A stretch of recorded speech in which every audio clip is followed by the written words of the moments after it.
What we do flows from how we think, and particularly what we're thinking about what we're wanting to achieve when we do something such as drawing. Our end goal usually and should determine our process. So what we're trying to achieve in any given drawing will naturally determine in some way how we go about it, our drawing process. But this means if we have let's just say inaccurate idea of what we're aiming for, of our end goal, then we're going to develop a process that may not actually be going to take us to where we really want to go. And it may also lead us to develop some very unhelpful drawing habits and a lot of drawings that we're not happy with, but we can't really work out why. And if this is you, then I hope what I've got to say in the next few minutes will set you up to change all of that. Because unfortunately, there is a very unhelpful, I would even say wrong way of thinking about what we're doing when we draw that's so incredibly easy, even natural, for a beginner to fall into. And it's this. It's absolutely understandable for beginners that when we try and draw from a photo, that our aim, that our goal is to copy the photo. And if we're going to do a good drawing, to copy the photo well, to copy the photo as accurately as is possible. And before you say, that's not what I think, just stop and think for a moment and ask yourself, is it because I've never really stopped to ask myself or to think clearly, what am I doing when I go to draw from a photo? Because basically your process is, I find a photo I like that I want to draw, and then I sit down and draw it, trying to copy the photo without putting into words, that's what I'm trying to do, or assuming that's what everyone is trying to do when they draw from a photo. But as an alternative to this, can I suggest that what we're really trying to do, or at least a better way to consider what we're really wanting to do, is to use the photo as a starting point and to translate it into something that can be created using my pen or pencil or whatever I have. Because the truth is, we can't just copy a photo. A photo contains too much detail, overwhelming detail, more than we could even see, let alone draw. But the problem is in the photo, we can see it. This is why drawing trees can be so hard for the beginner, because we can see the leaves and we feel that if we're going to do a good drawing, we'll actually draw all those leaves. So we avoid drawing trees because who's got time for that? But when we can't avoid them, they end up looking really very unnatural, no matter how many leaves we try and draw.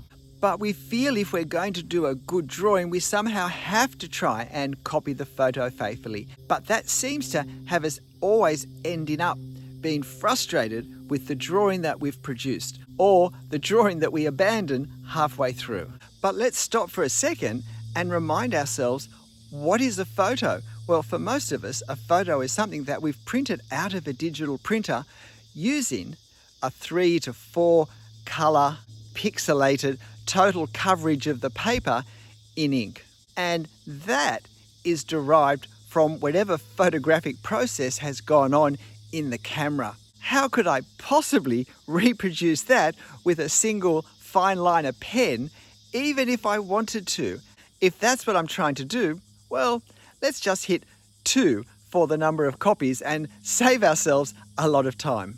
So if we're not just assuming that I'm trying to copy the photo, what is my aim? What is my goal? I think a far better way to approach drawing from a photo is to ask ourselves, what is it in this photo that I want to capture? What is it that interests me enough that I'm going to put the time and commitment into trying to draw from it? What is it in this photo that I want to translate using my fine liner black ink pen onto the paper?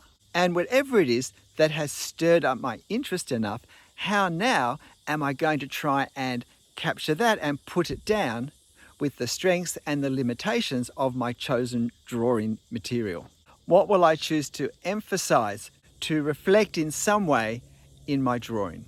And very importantly, especially for beginners to realize, is how am I going to change my photo in terms of what I now try to draw in my drawing that will enable me to do this, to emphasize in my drawing whatever's grabbed my attention in the photo. Because remember, people looking at my drawing won't be looking at the photo.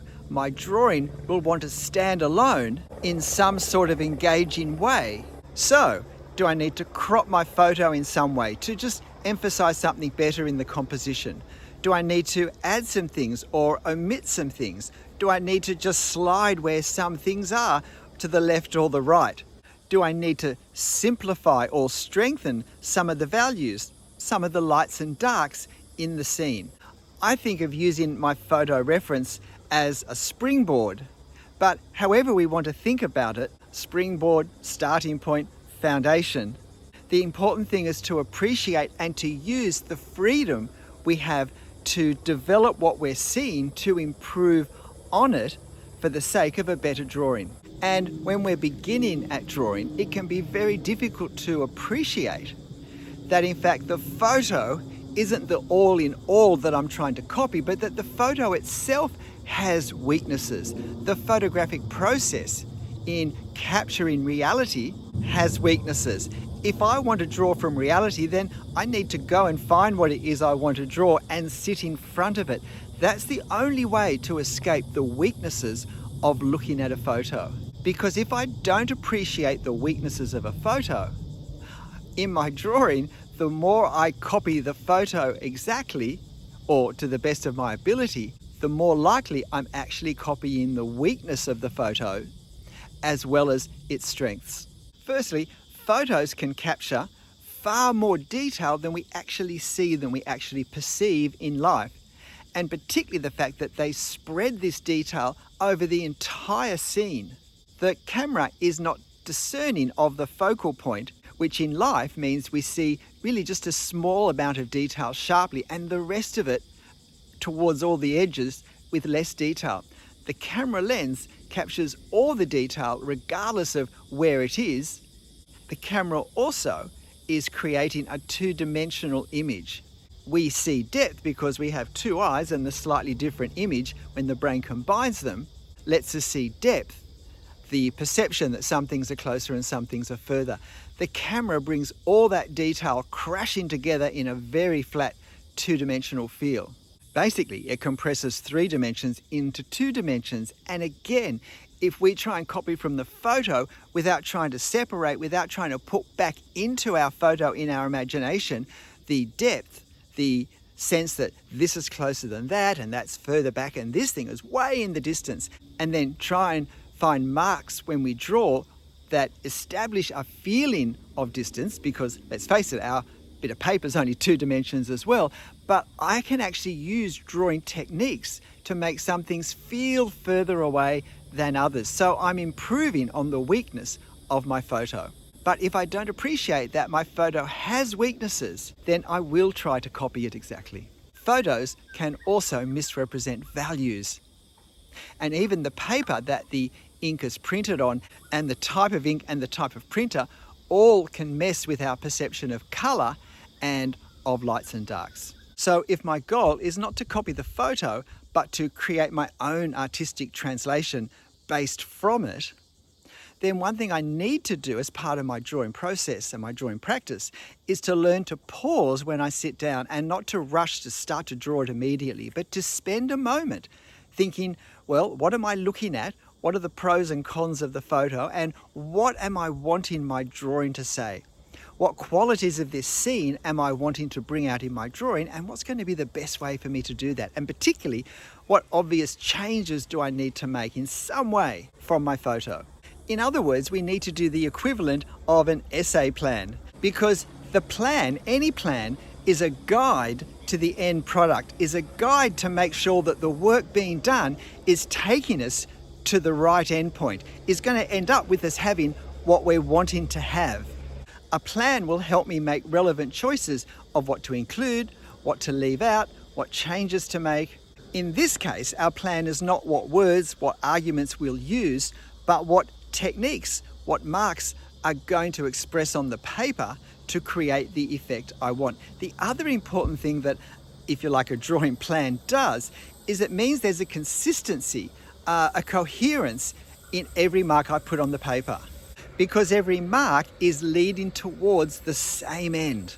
And this means I'm actually going to be not just drawing a great drawing, but I'm going to be working towards developing a drawing style, because a drawing style comes when we start to consistently interpret what we're drawing from into our drawing. We start to make the same sorts of choices for the same sorts of reasons, and this gives our drawings a sameness that's identifiable as our drawing. And this will almost certainly be difficult to do at first, but every new thing is, and with consistent practice, will become easier if we practice with care and intent. It will end up taking less effort, less time, feel more natural, and give greater and greater results in how our drawing looks. And we don't just plan before we start.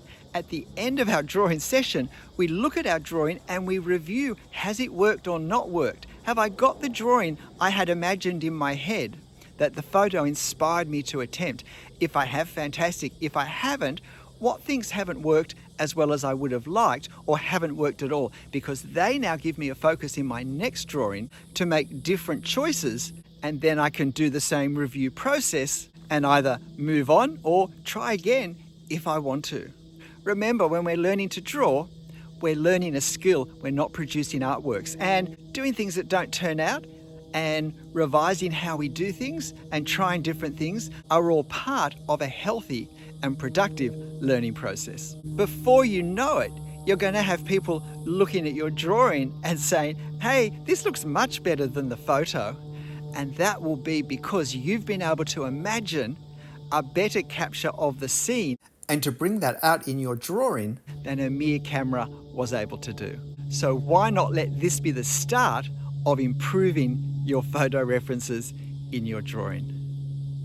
G'day, I'm Stephen Travers. Look, I hope this has been helpful, and I hope for some of you at least it's been revolutionary and really sets you on a different track that's going to take you to a place of not just less frustration, but of more pleasure in the drawing process, because you're able to see your drawings improve and you've been now released from the frustration of trying to copy that which is impossible to copy with your pen or your pencil. But in the end, whatever you're drawing, however you're drawing it, for whatever end purpose, make sure you have fun. I'll see you next time. Bye.